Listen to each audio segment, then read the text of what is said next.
오늘 우리에게 주시는 하나님의 말씀 로마서 12장 14절부터 21절까지의 말씀입니다. 저와 여러분이 교독해서 보도록 하겠습니다. 제가 먼저 읽습니다. 14절, 너희를 박해하는 자를 축복하라. 축복하고 저주하지 말라.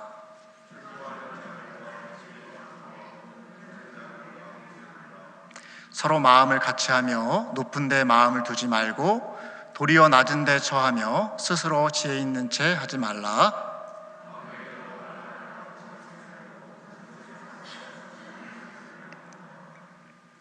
할 수 있거든 너희로서는 모든 사람과 더불어 화목하라.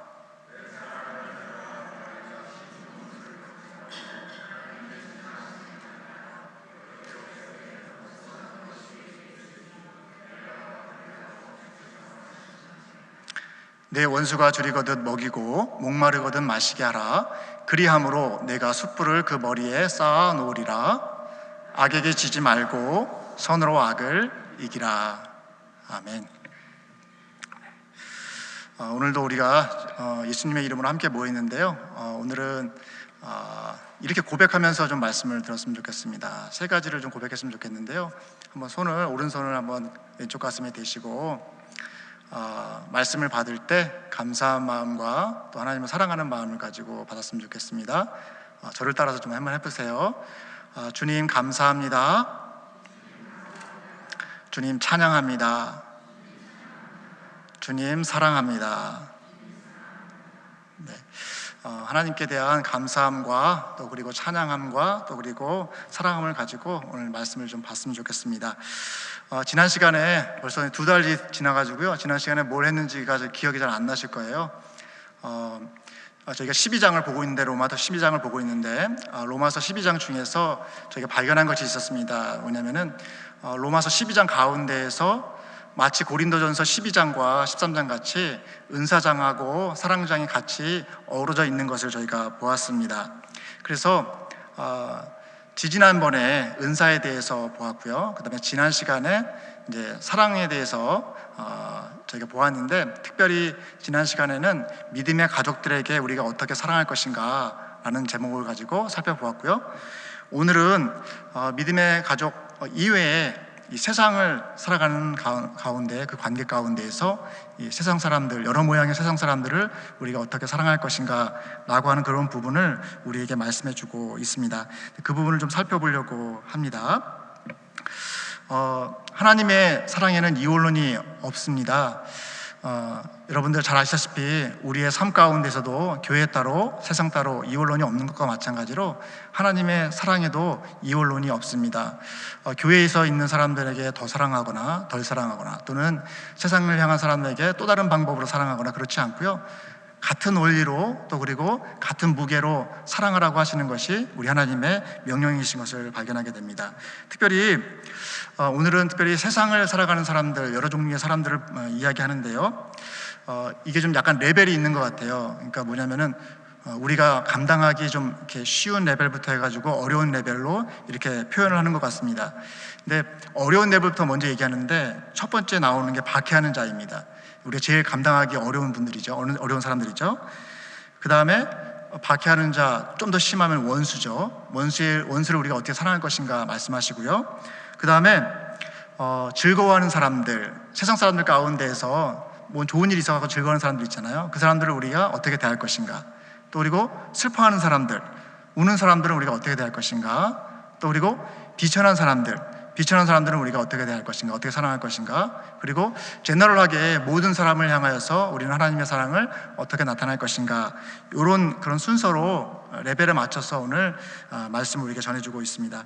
바라기는 우리가 다 아는 말씀일 수 있고요. 또 그리고 한편으로는 너무 어렵기 때문에 또 포기하고 있는 부분일 수도 있습니다. 오늘 본문 말씀을 좀 같이 묵상해 가면서 우리 마음 가운데 아까도 우리가 고백했듯이 하나님께서 우리에게 주신 은혜가 감사하고 또 고맙고 하나님 또한 사랑하기 때문에 우리 마음 가운데에서 심지어는 우리를 박해하는 자들도 또 그리고 우리에게 해를 가하는 자들도 또 그리고 이 세상 사람들과도 함께 어우러져서 사랑을 베풀 수 있는 우리가 되어졌으면 좋겠습니다. 먼저 보고자 하는 것은 박해하는 자, 심지어 원수를 어떻게 사랑할 것인가 하는 것입니다. 오늘 본문 말씀 14절을 보면요, 너희를 박해하는 자를 축복하라, 축복하고 저주하지 말라라고 이렇게 권면하십니다. 이어서요 19절 말씀에는 내 원수가 줄이거든 먹이고 목마르거든 마시게 하라, 그렇게 함으로 내가 숯불을 그 머리에 쌓아 놓으리라, 이렇게 말씀을 하십니다. 여러분, 우리를 이렇게 힘들게 하는 사람이 있어요. 의도를 갖고 우리를 괴롭히는 사람이 있습니다. 목적을 갖고 우리를 힘들게 하는 사람이 있습니다. 여러분, 그 사람을 축복하는 게 쉬울까요? 어떠세요? 그리고요, 여기 원수라고 했는데 원수라고 하는 건 뭐냐면은 우리한테 큰 해악을 끼친 존재입니다. 어떻게 보면 우리 가족들을 해한 사람일 수도 있고요, 아니면은 잠정적으로 우리에게 위협을 가하는 그런 사람들일 수도 있습니다.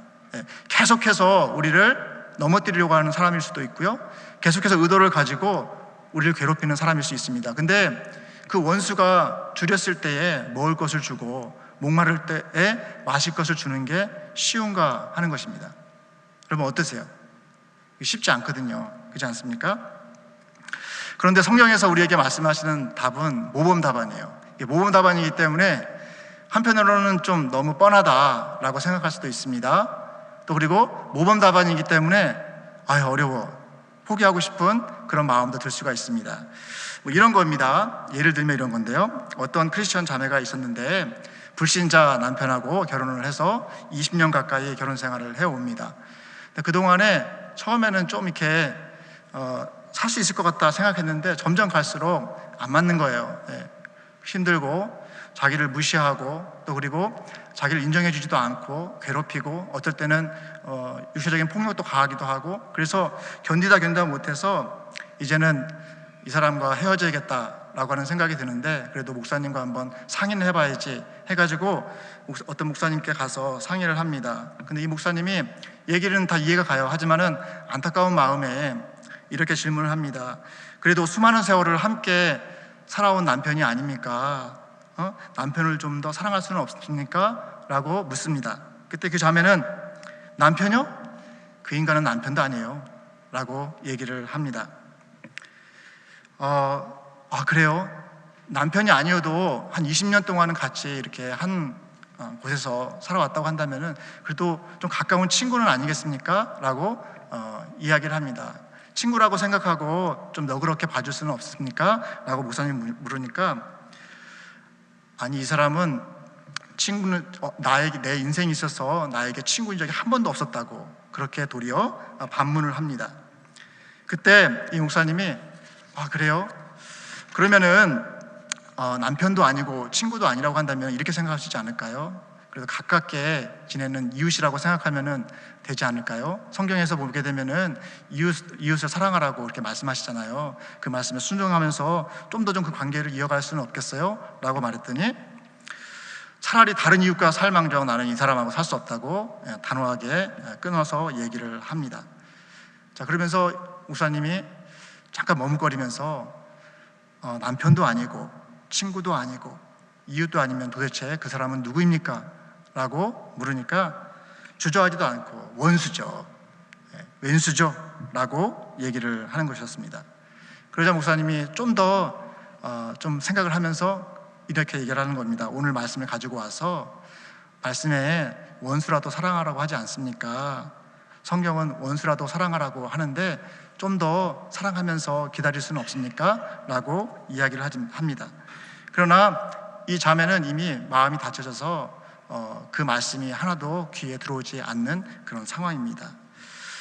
여러분, 만약에 내가 여자는 아니더라도 남자일 경우에도 마찬가지고요, 내가 그 상황 가운데 있었다고 한다면은 여러분은 이렇게 사랑하라고 하는 것, 좀 이해하라고 하는 것, 그래도 살아온 세월이 얼만데 그래도 좀 이어가시죠 라고 목사님이 권면을 한다고 한다면은 여러분은 어떻게 하실 수 있을 것 같아요? 그 말씀을 수긍하면서 순종할 수 있을 것 같습니까? 이 모범 답안은 원수 같은 배우자라 하더라도 사랑하고 품고 잘해주라고 하는 게 답이에요. 모범 답안이죠. 우리가 다 압니다. 하지만 실제로는 그게 잘 안 돼요. 실제로는 내 마음대로 안 되는 것이 현실이다라고 하는 것입니다. 그런데 오늘 말씀은 이 모범 답안이 힘들고 어렵지만은, 또 그리고 어떤 한편으로 본다면은 너무나도 식상한 대답이다라고 할 수도 있겠지만은 모범 답안이 바른 길이고 그래도 지름길인 것을 우리에게 알려주고 있습니다. 그래서 박해하는 자를 축복하라라고 말씀을 해주고 있으시죠. 그리고 원수가 줄이거든 먹이고 목마르거든 마시우라라고 말씀합니다. 그렇게 함으로써 내가 숯불을 그 머리에 쌓아 놓으리라라고 이렇게 얘기를 하십니다. 여기 화면에 보시면은 그림이 있는데요. 이 고대 근동에는 저렇게 숯불을 담는 그릇을 머리에 이렇게 이고 다니는 경우가 있습니다. 기온이 굉장히 떨어질 경우에는 이 불을 유지하는 것이 굉장히 중요합니다. 그래서 불씨를 계속해서 갖고 있는 것이 굉장히 중요한데요. 근데 만약에 불씨가 없습니다. 또 그리고 불이 없어갖고 추위 때문에 또 죽을 수도 있고 또 굉장히 어렵게 추위에 이게 떨면서 살 수가 있습니다. 그때 누군가가 숯불을 그에게 주잖아요. 그것은 너무나도 은혜로운 행동입니다. 그에게 너무나도 큰 호의입니다. 여기서 이런 문화적인 배경 가운데 말씀을 해주고 있습니다. 만약 우리가 원수가 줄일 때 먹이고 또 목마를 때 마시게 하면은 그것은 마치 저 숯불통에다가 숯을 하나씩 올려주는 것 같다. 그것을 받는 그 사람은 그것을 너무나도 감사하게 생각하고 은혜로 생각해서 나중에는 그 마음이 열려서 그 호의에 대해서 어떤 반응을 하게 될 것이다 라고 하는 것을 이야기해주고 있는 것입니다. 모범 답안은 성경에서 우리에게 이야기해주는 모범 답안은 우리가 그대로 실천했을 때에 성도들에게 분명히 하나님께서 정말 놀라운 역사로 역사하시는 것을 우리가 발견합니다. 오늘 생명의 삶 본문 말씀이요, 스데반이 순교하는 장면인데요. 여러분 묵상하신 분들도 계실 것입니다. 근데 거기 보게 되면은 사람들이 스데반이 회개하라고 촉구했을 때에 그들이 귀를 닫고 또 그리고 소리를 지르면서 돌을 들어가지고 스데반을 칩니다. 마치 원수같이 자기를 죽이려고 하는 사람들이 그 앞에 있습니다. 근데 스데반은 그들을 향하여서 두 가지 기도를 하면서 순교의 자리로 가게 되는데 그 기도가 이것입니다. 주 예수여 내 영혼을 받으옵소서라고 기도하고요. 그 다음에 주여 이 죄를 그들에게 돌리지 마옵소서. 자기를 돌로 치는 그 무리를 향하여서 마치 원수가 사람을 죽이듯이 돌로 치려는 그 사람들을 향하여서 스데반은 아무런 변명이나 아무런 원망이나 또는 절규나 또는 저주를 하지 않고 도리어 그들의 죄를 용서해달라고 하나님께 기도하면서 순교를 맞이하게 되는 장면이 있습니다. 그런데요, 이 스데반의 순교의 시로 말미암아서 그 자리에 그 스데반을 돌로 치는 것을 주동했던 사울 있죠. 사울이 나중에 후에 예수님의 증인으로 서게 되는 그 씨앗이 뿌려지게 되는 계기가 됩니다. 스데반의 순교의 시로 말미암아서 선교의 역군이었던 바울이라고 하는 열매가 맺어지게 되는 것이거든요. 이것이 성경에서 이야기해주는 어떤 정답이에요. 성경에서 이야기해주는 모범 답안입니다. 우리가 모범 답안을 행하면은 하나님께서 역사를 이루신다라고 하는 것, 열매를 맺게 해주신다라고 하는 것이 답인데요. 근데 이제 문제는 뭐냐면은 아까도 얘기했듯이 이게 쉽지가 않다라고 하는 것입니다. 우리를 싫어하고 우리를 박해하는 사람을 사랑하는 게 쉽지가 않죠. 쉬운 사람이면 이미 다 예수님과 같이 성자가 된 사람일 것입니다. 그래서 참으로 어려운데요. 그럼에도 불구하고 우리는 성경에서 이야기하는 말씀에 근거해서 또 그리고 성경에서 보여주는 그 예를 따라서 이 모범대로 행할 필요가 있다라고 하는 것을 말씀 가운데서 도전을 받습니다. 이런 것이요, 비단 성경에서 이야기하는 것뿐만 아니라 우리 주변에서도 이 말씀을 받아서 실천하는 사람들 가운데 비슷한 류의 하나님의 역사를 경험하는 분들이 계십니다. 어떤 목사님의 간증인데요, 이분이 군대에서 예수를 믿게 되었습니다. 믿게 된 그 어떤 과정에 대해서 간증하는 내용인데요, 이렇습니다. 군대에 들어와서 이제 고참이 되었어요. 고참이 됐는데 신참 졸병이 들어왔습니다. 근데 이 신참 졸병이 들어왔는데 이 졸병이 매일 잠자기 전에 기도를 하면서 잠을 자는 겁니다. 근데 그냥 조용히 기도하는 것은 봐줄만 한데 이 쫄병이 기도를 하는데 어떻게 기도를 하냐면은 이 고개를 이렇게 앞으로 왔다 갔다 이렇게 하는 거 있죠, 여러분. 몸을 흔들면서 기도를 하는 거예요. 자기 신앙을 나타내려고 하나 보다 그런 생각 들으면서 믿으려면 조용히 믿지, 기도할 때 이렇게 몸을 이렇게 흔들면서 기도하는지 이렇게 고가운 모습으로 이렇게 봤습니다. 그래서 뭐 때로는 기합을 주기도 하고요, 어려운 일도 막 시키고 괴롭게 막 했습니다. 그러다가 하루는 이 고참병이, 이 목사님이 된 이분이 밤에 술이 취해가지고 들어왔습니다. 근데 아니나 다를까 그때도 이 쫄병이 기도를 하고 있는 거예요. 이렇게 몸을 앞으로 이렇게 흔들면서 기도를 하고 있는 것입니다. 완전히 뒤집혔어요, 갑자기. 그래서 자기가 신고 있었던 흙이 도덕도덕 묻은 그 워커 있죠? 워커를 그 친구한테 집어 던진 것입니다. 그리고 너무 취해가지고 그냥 쓰러져가지고 잠이 들어버렸어요. 그런데 새벽녘에 목이 말라가지고 일어나서 보니까 뭐가 긁으적긁적 거리는 소리가 들리는 겁니다. 뭔가 해서 가서 봤더니 이 심찬내비 졸병이 자기가 던진 그 흙이 묻은 워커를 흙을 떨어내고 거기다가 그 왁스를 발라가지고 닦는 것을 보게 된 거예요. 그래서 얘가 뭘 하는가 유심히 바라보다가 보니까 그것을 잘 닦아가지고 이 고참병이 자고 있는 그 침대 앞에다가 고스란히 갖다 놓는 것을 보게 된 것이었습니다. 그래서 지금은 목사님이 된 이 분이 생각을 한 거예요. 야, 이 친구가 몸을 흔들면서 기도하는 게 가짜가 아니구나, 얘가 진짜구나 라고 생각이 들었습니다. 그래서 자기도 이 친구 따라서 교회에 가게 되었고요, 또 그리고 교회에 가서 예수님을 만나서 또 더 나아가서는 목사가 되었다라고 하는 그런 이야기가 있습니다. 군대에서 잘 나타나 볼만한 그런 이야기인데요, 이 한 쫄병 있죠, 이게 군대에서 그렇게 하기가 쉽지가 않아요. 저는 그 장교로 군생을 했는데요, 장교도 그렇게 하기가 쉽지 않더라고요. 그 안에서 나를 괴롭히거나 또는 나에게 부당행위를 행한다거나 아니면은 그냥 막대하는 사람을 사랑으로 대하기가 쉽지가 않습니다. 근데 중요한 것은 무엇인가 하면은 이게 모범답안이다 라고 생각이 됐으면은 그것을 끝까지 지키잖아요. 그러면 열매를 꼭 맺힌다라고 하는 것입니다.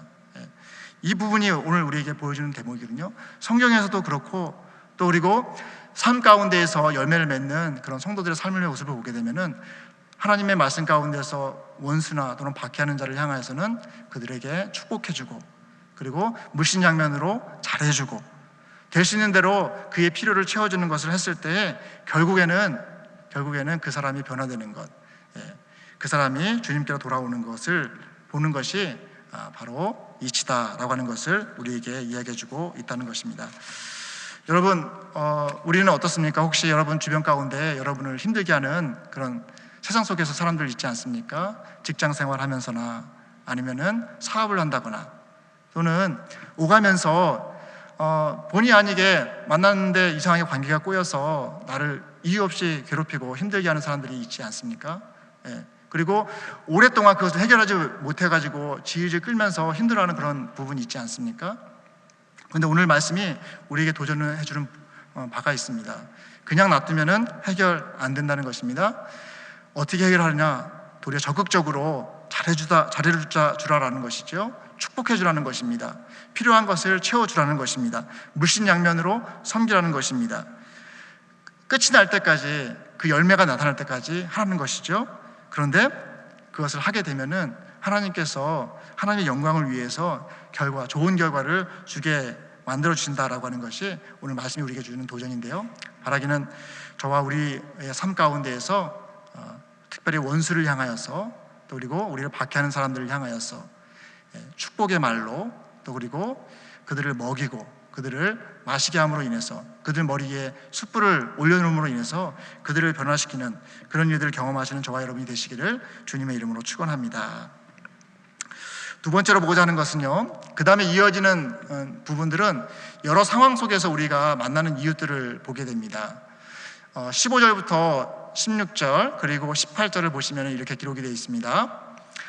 즐거워하는 자들과 함께 즐거워하고 우는 자들과 함께 울라. 서로 마음을 같이하며 높은 데 마음을 두지 말고 도리어 낮은 데 처하며 스스로 지혜 있는 채 하지 말라라고 권면하십니다. 그러면서 18절 말씀에 할 수 있거든 너희로서는 모든 사람과 더불어 화목하라 이렇게 말씀을 해주십니다. 여기 파란색으로 막한 부분이 있는데요, 이 부분이 우리가 좀 유심히 보아야 될 부분입니다. 즐거워하는 자들과 함께 즐거워하라 라고 말씀을 하고요, 그 다음에 우는 자들과 함께 울라라고 얘기를 하시고, 그 다음에 서로 마음을 같이 하라라고 말씀을 하시고요. 그 다음에 18절에는 모든 사람과 함께 더불어 이렇게 말씀을 해주고 있습니다. 이 함께라는 말 있죠. 그리고 같이라고 하는 말이 뭐냐면은 공감을 표현해주고 있습니다. 공감, 같은 마음을 품는 것이지요. 네. 그리고요, 두 번째, 높은 데 마음을 두지 말고 도리어 낮은 데 처하며 라고 했지 않습니까? 근데 이 부분을 설번역으로 보게 되면요, 높은 데 마음을 두지 말라를 겸손한 마음을 가지며 라고 이렇게 번역을 하고요. 그 다음에 낮은 데 처하다 라고 하는 것은 뭐냐면은 비천한 사람들과 사귀며 라고 이렇게 번역을 하고 있습니다. 그러니까 겸손한 마음을 가지고 비천한 사람들과 사귀면서 그들 앞에서 지혜 있는 체 하지 말라라고 이렇게 권면을 하고 있는 것입니다. 이 말은 뭐냐면은 세상에 있는 여러 종류의 비천한 사람들을 내리보지 말고 깔보지 말고 그들과 같은 수준에서 함께 지내라는 것입니다. 함께 사귀라는 말씀을 해주고 있습니다. 그래서 오늘 로마서 12장 15절부터 16절에서 사도 바울이 전하는 사랑의 키워드가 있습니다. 그것은 공감과 겸손입니다. 공감과 겸손. 이 부분을 좀 저희가 함께 나누기를 원하는데요. 먼저 공감을 좀 보겠습니다. 잘 안 보일 수가 있는데요. 즐거운 자들과 함께 즐거워하고 우는 자들과 함께 울라. 할 수 있거든 모든 사람과 더불어 화목하라. 이 심리학자들이 공감을 이렇게 정의하더라고요. 타인의 감정을 알아채는 능력을 공감이라고 하더라고요. 그리고 타인의 감정을 이해하는 능력, 그러니까 타인의 감정을 알아채고 이해하는 능력, 그래서 타인에게 감정적으로 반응하는 능력을 공감이라고 이야기를 합니다.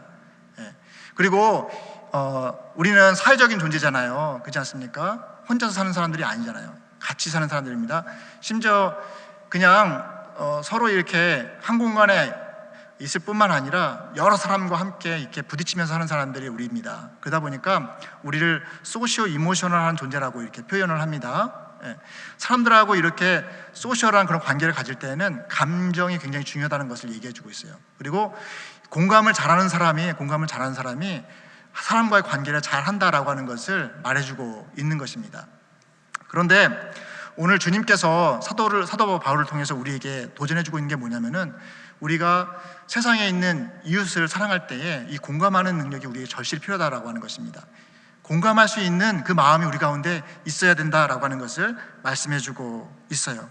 근데 특별히 어느 면에서 공감을 해야 되냐 하면은 누군가가 즐거워하는 일이 생겼다라고 한다면은 같이 즐거워할 수 있어야 된다는 것입니다. 우는 자가 있으면은 같이 슬퍼할 수 있어야 된다라는 것입니다. 그리고 그 가운데 고통당하는 사람이 있다고 한다면은 그 고통을 함께 나눌 수 있는 사람이 되어야 된다라고 하는 것을 말씀해주고 있습니다. 근데 여러분, 우는 자들과 함께 우는 것은 그래도 좀 쉬운 것 같아요. 그러지 않습니까? 왜냐하면은 일단은 함께 울어주는 것은 비교가 잘 안 되거든요. 근데 이 함께 즐거워하는 것은 쉽지가 않은 것 같아요. 왜냐하면 비교가 되거든요. 만약에 내가 잘 나가고 또 그리고 풍족하고 여유가 있다라고 한다면은 즐거워하는 게 쉬울 수가 있습니다. 그런데 그렇지가 않고 세상에 사는 사람들인데 나보다 훨씬 잘 살아요. 그리고 건강해요. 자식들도 잘 됩니다. 그리고 운영하는 사업도 잘 됩니다. 근데 그 잘 되는 모습을 보면서 축복해주고 같이 즐거워하는 것은 쉽지가 않은 것을 발견하게 되어집니다. 사돈이 땅을 사면은 배가 아프다고 하지 않습니까? 그런 속담이 왜 나왔겠어요? 남이 잘 되는 것을 잘 견디지 못하는 게 우리 인간의 속성이거든요.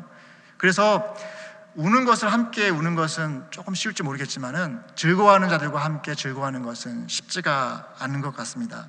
그런데 하나님께로부터 사랑을 받은 우리는 즐거워하는 자들과도 함께 즐거워할 수 있는 그런 공감의 그런 마음 자세가 필요하다라고 말씀을 해주고 있습니다.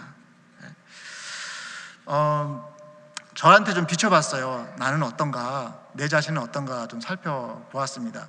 그런데 아니나 다를까요? 여실히 나타나더라고요. 뭐냐면은 여러 면에서도 나타나겠지만 특별히 자녀와 관계에서 많이 나타나더라고요. 그러니까 한창 이제 중학교, 이제 고등학교 들어갈 시기여가지고 아이들이 공부를 얼마나 잘하느냐가 굉장히 이슈입니다. 어떻게 하면은 좋은 대학을 가며 앞으로 어떻게 삶을 이끌어갈 것인가가 굉장히 저한테도 이슈예요, 보니까.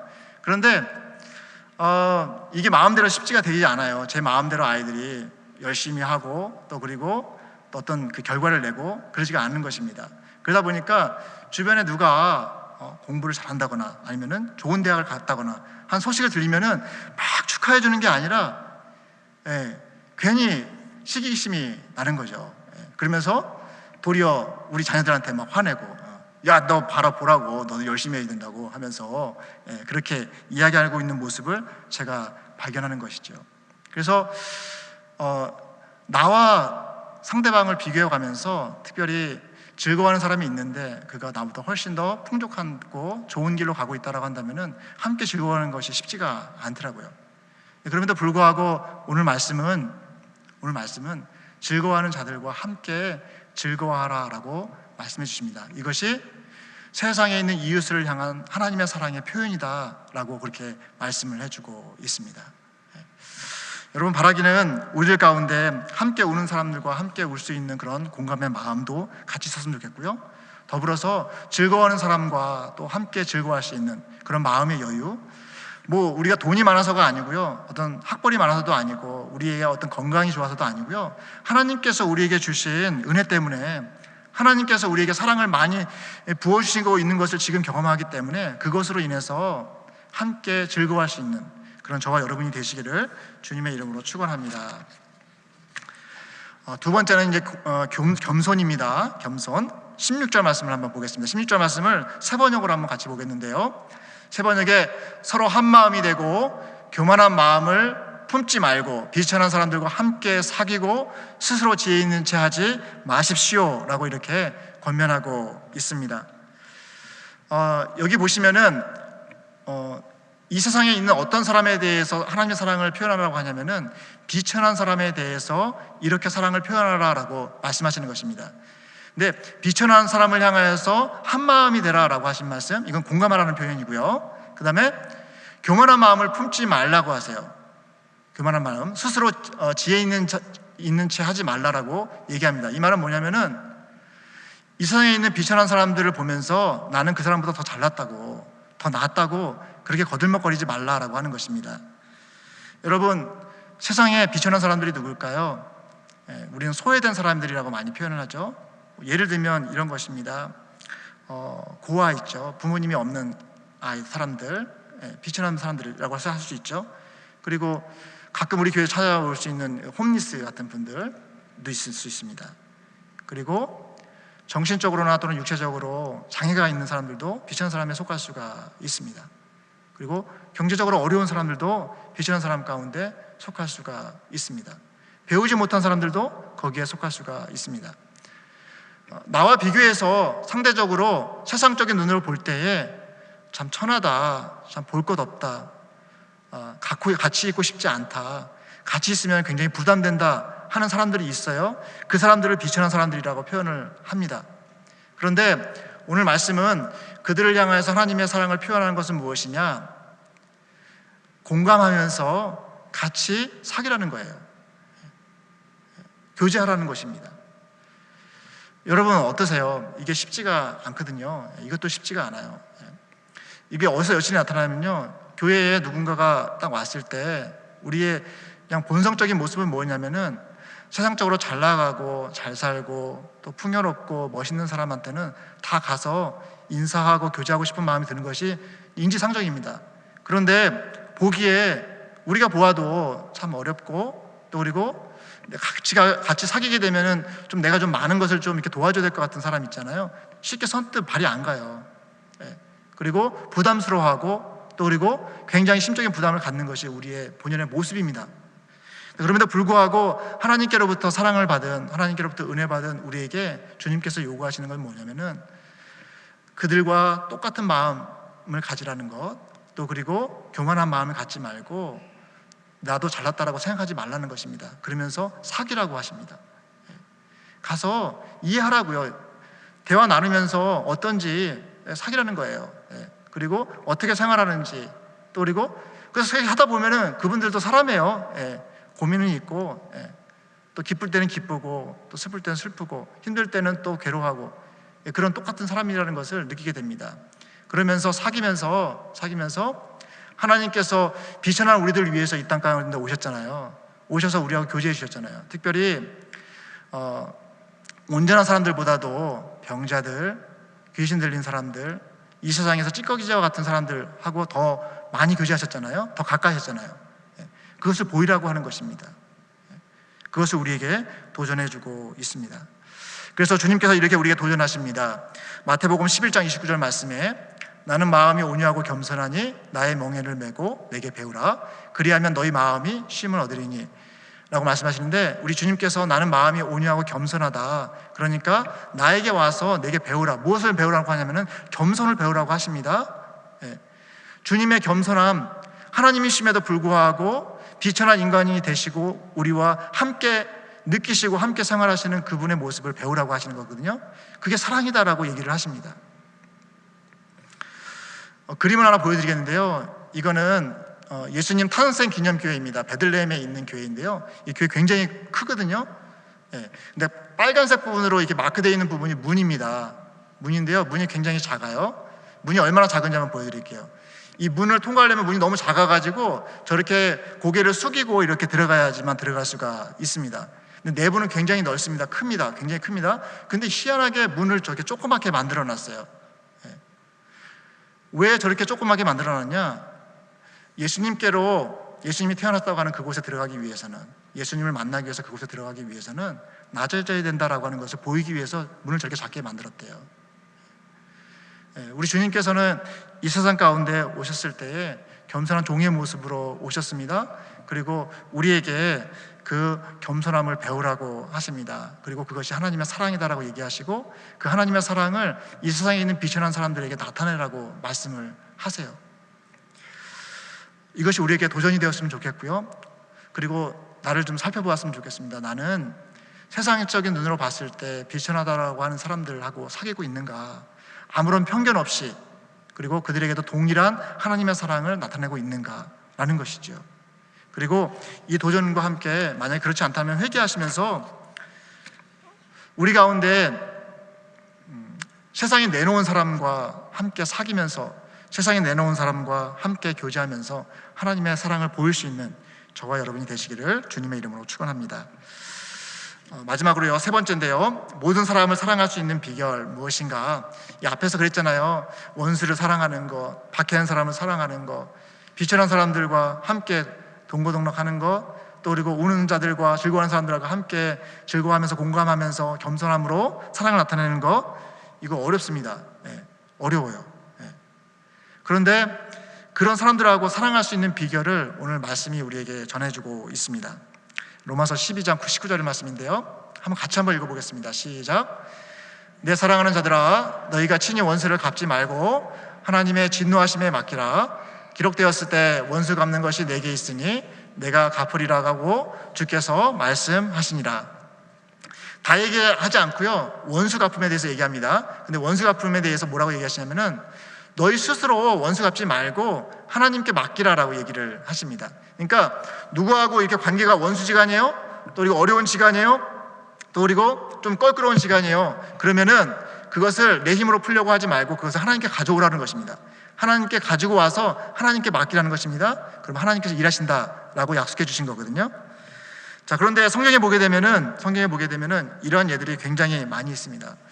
여러분, 구약에 보면 다윗 아시죠? 여러분, 다윗을 항상 따라다녔던 원수 같은 존재가 있어요. 인간적인 시간을 볼 때 정말 원수 같은 존재 사울이 있었습니다. 장인이죠. 죽이려고 해요. 틈틈이 잡아서 죽이려고 합니다. 그래서 엔게디 광야에서 이 다윗이 사울을 죽일 수 있는 절호의 기회가 옵니다. 그런데 다윗이 그 자리에서 사울을 죽일 수 있음에도 불구하고 죽이지 않았어요. 그 이유에 대해서 사무엘상 24장 6절에 이렇게 기록을 합니다. 자기 사람들이 이르되 내가 손을 들어 여호와의 기름 부음을 받은 내 주를 치는 것은 여호와께서 금하는 것이다 라고 얘기합니다. 다윗은 이 사울과의 관계 가운데, 이 껄끄러운 관계, 이 원수지간이거든요. 그 관계 가운데서 이 관계를 보는 시각 가운데 그 둘만을 보는 게 아니라 그 관계 가운데 계시는 하나님을 언급하세요. 삼자 관계죠. 하나님, 다윗, 사울. 항상 삼자 관계로 생각합니다. 그래서 내가 지금 사울을 원수진데 죽이는 것이 맞는가라고 하는 것을 내 감정을 따라서, 내 욕심을 따라서 하는 게 아니라 하나님께서 이것을 원하시는가, 하나님께서 좋아하시는가, 그것을 따라서 결정을 합니다. 그런데 하나님께서 여호와께 기름 부음 받은 자를 죽이는 것이 맞지 않다라고 하시기 때문에 그렇게 안 합니다. 결국에는 이것을 통해서 하나님의 영광을 드러나게 하거든요. 또 다른 예가 있죠. 한나가 있습니다. 좀 더 앞으로 가면 한나가 나오는데 사무엘상 1장 6절부터 또 한 18절까지 보게 되면 6절에 여호와께서 그에게 임신하지 못하게 하심으로 그의 적수인 분인나가 그를 심히 격분하게 하여 괴롭게 하더라. 한나에게 그의 적수인 분인나가 있었습니다. 한나는 임신을 못하는데 분인나는 애를 쑥쑥 잘 낳아요. 그러면서 약 올립니다. 막 이렇게 마음을 그 속을 막 긁습니다. 그래서 하루도 평안하게 기쁘게 지낸 날이 없었어요. 인간적으로 말한다고 한다면은 분인나를 그냥 잡아다가 머리끄댕이를 잡든 아니면은 내쫓든 하고 싶었겠죠. 그런데 한나는 그렇게 안 하고요. 그걸 누구에게 가져가냐면 하나님께 가져갑니다. 10절 말씀에 한나가 마음이 괴로워서 여호와께 기도하고 통곡하며, 이 삼자관계 가운데서 풀어가는 것이거든요. 한나와 분인나, 하나님. 그랬을 때 하나님께서 18절에 그의 기도를 들으시고 은혜 입기를 원하나이다 했는데 가서 먹고 얼굴에 다시는 근심빛이 없더라고 했는데, 이 말씀은 뭐냐면은 하나님께서 그에게 자식을 줄 것이다 라고 약속해 주셨기 때문에 그렇게 됩니다. 그리고 그가 사무엘을 갖게 되어지죠. 이 굉장히 어려운 관계를 하나님께 갖고 왔을 때 하나님께서 그거를 합력해서 선을 이루게 하신 것, 하나님의 영광이 드러나게 하신 것으로 인도하시는 그 모습이 한나의 모습 가운데서도 나타납니다. 신약에서도요, 여러 예를 볼 수가 있어요. 에베소 6장 1절에 보게 되면은 자녀들아 주 안에서 너희 부모에게 순종하라, 이것이 옳으니라. 여기 보면은 자녀들아 너희 부모에게 순종하라 라고 얘기해도 전혀 손색이 없습니다. 자녀와 부모의 관계죠. 그런데 유심히 이 에베소서에는 주 안에서라고 하는 표현을 하세요. 그러니까 자녀와 부모의 관계 가운데서도 주님이 계시다라고 하는 것이죠. 그래서 삼자 관계입니다. 항상 그 안에서, 주 안에서 순종하라고 얘기하시고요. 또 아비들을 향해서 똑같이 말씀하세요. 너희 자녀들을 노엽게 하지 말고 오직 누구의 교훈? 주의 교훈과 훈계로 양육하라 라고 얘기하십니다. 여기도 삼자 관계예요. 부모가 자녀를 교훈할 때 그냥 교훈하고 자기 마음대로 훈계할 수 있습니다. 하지만은 자기의 교훈과 자기의 훈계가 아니라 주의 교훈과 주의 훈계로 하라고 이렇게 얘기하세요. 여기도 삼자 관계입니다. 하나님께 항상 가지고 가라라고 말씀해 주고 계시는 것이죠. 종들도 마찬가지고요. 또 그리고 주인도 마찬가지입니다. 비즈니스 할 때 여러분 얼마나 적으세요. 언어인 경우에는 함께 일하는 사람들, 함께 일하는 월커들 관계 너무 어려울 때 많잖아요. 또 월커들 자기의 그 상사하고 일할 때 어려운 관계 너무 많을 수 있습니다. 그때도 마찬가지로 그리스도께 하듯 하라라고 말씀하시고 너희 상전이 하늘에 계심을 알고 상전에게 잘하라라고 이렇게 말씀을 해주고 계십니다. 항상 삼자 관계 가운데서 문제를 해결해 가라라고 말씀해 주는 것이죠. 이게 정말 어렵지만은 원수를 향해서도 어렵고 또 그리고 동일한 마음을 가지고 공감하기 어려운 사람하고 관계에서도 그렇고 우리가 세상에 있는 여러 종류의 사람과의 관계를 할 때 정말 어려움의 연속입니다. 하지만 그것을 가능하게 하는 것이 뭐냐면은 삼자 관계 속에서 바로 하나님께 그 관계를 가지고 오라라고 하는 것입니다. 그리고 하나님께서 그 관계 가운데 개입하시도록 그 여백을 남겨주라라고 하는 것이 오늘 사도 바울의 교훈이고 하나님의 뜻이다라고 하는 것입니다. 여러분 이제 말씀을 정리하고자 하는데요. 여러분 로마서 12장에 사랑장이 들어가 있습니다. 그 사랑장의 첫 절 9절 말씀은 이런 말씀입니다. 악을 미워하고 선에 속하라라고 하는 말씀입니다. 21절 끝절 말씀은 악에게 지지 말고 선으로 악을 이기라는 말씀입니다. 그러니까 처음과 끝을 이렇게 막힙하고 있는 게 뭐냐면은 악을 미워하고 선을 이기라. 그러니까 악에게 지지 말고 선으로 악을 이기라는 거예요. 우리는 죄의 영향 아래에 있기 때문에 항상 이 악함이 우리를 이렇게 짓눌러 옵니다. 그리고 특히나 어려운 관계들 가운데서는 그 악이 막 발현되도록 이렇게 몰고 가는 것이 우리의 어떤 품성이고 우리의 어떤 환경입니다. 그 가운데에서 악에게 지지 말고 선으로 악을 이기라라고 말씀하시는 거예요. 그리고 악을 미워하고 선에 속하라라고 겸언해 주시는 것입니다. 근데 그것이 어떻게 가능한가? 그것은 바로 오늘 말씀이 전해주는 세 가지 키워드, 원수를 향하여서는 축복하고, 그리고 세상에 있는 여러 우는 사람들 또는 웃는 사람들, 여러 모양의 비천한 사람들과는 같은 마음을 품고 공감하라고 하는 것, 또 그리고 그들을 향하여 대할 때 겸손한 마음을 가지라고 하는 것, 바로 이 축복과 공감과 이 겸손, 이 세 가지 키워드를 생각하시면서 요한복음 3장 16절 말씀에 하나님이 세상을 이상을 이처럼 사랑하사 독생자를 주셨으니 이는 저를 믿는 자마다 멸망치 않고 영생을 얻게 하려 하심이라, 우리가 다 암송하는 말씀이잖아요. 그런데 그렇게 영생을 받은 사람이 요한일서 3장 16절에서는 그가 우리를 위하여 목숨을 버리셨더니 우리가 이로써 사랑을 알고 우리도 형제를 위하여 목숨을 버리는 것이 마땅하니라 라고 말씀하시면서 우리로 하여금 얻은 생명을 가지고 누군가를 향하여서, 특별히 이 세상에 있는 이웃을 향하여서 그 생명을 바쳐서 하나님의 사랑을 실천하라고 우리에게 도전하시는 주님의 그 명령이 우리 가운데 있습니다. 바라기는 우리 교회가, 또 그리고 이 자리에 모이신 우리 성도님들께서 이 축복과 공감과 겸손이라고 하는 이웃사랑에 대한 세 가지 키워드를 생각하시면서 실천하심으로 말미암아 하나님께서 우리의 삶 가운데 들어오셔서 하나님의 사랑을 나타내시는 그런 말미암아서 우리 가운데 정말 넘치는 그런 은혜와 축복이 넘치는 저와 여러분이 되시기를 주님의 이름으로 축원합니다. 기도하겠습니다. 하나님 아버지, 감사합니다.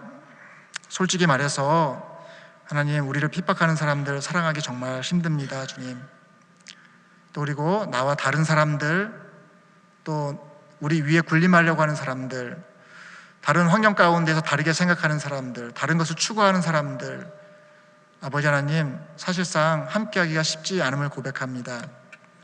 그러나 주님께서 이 세상에 있는 어떤 것보다도 감당하기 어려운, 같이 하기 어려운 우리를 위해서 이 땅 가운데 우리와 같은 모습으로 오셨기에 저희도 그 주님의 공감과 겸손함을 따라서 하나님 아버지, 이 세상에 있는 여러 모양의 사람들 앞으로 나아가서 그들을 축복하고 그들을 위해서 기도하고 그들을 향하여서 하나님의 사랑을 나타내기를 소원합니다.